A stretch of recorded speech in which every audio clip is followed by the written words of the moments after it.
সুনামগঞ্জের তাহিরপুরে পাহাড়ি ঢলের পানিতে বাঁধের সঙ্গে ভেসে গেছে ৪টি পরিবারের ঘরবাড়ি। ঝুঁকিতে রয়েছে একটি প্রাথমিক বিদ্যালয় ভবনসহ আরও ৫-৬টি পরিবার। শনিবার সকালে উপজেলার বড়দল দক্ষিণ ইউনিয়নের বড়দল পুরানহাটি ও নতুন হাটির মাঝের খালটি বাঁধ পানির প্রবল স্রোতে ভেঙে গেলে বসতবাড়ি ভেসে যায়।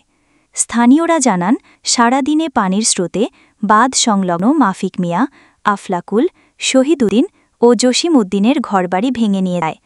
বাঁধের অপরপাশে থাকা বড়দল নতুন হাটি সরকারি প্রাথমিক বিদ্যালয় ভবনের নিচের মাটি সরে যাওয়ায় ভবনটিও ঝুঁকিতে রয়েছে।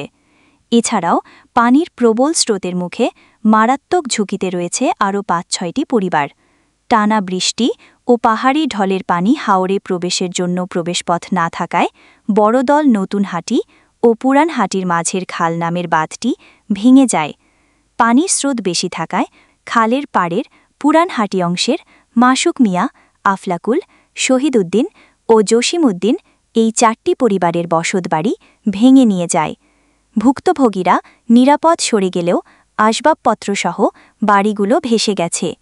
এতে পরিবার ৪টি প্রায় নিঃস্ব হয়ে গেছে। এছাড়াও ৫-৬টি পরিবার মারাত্মক ঝুঁকিতে রয়েছে।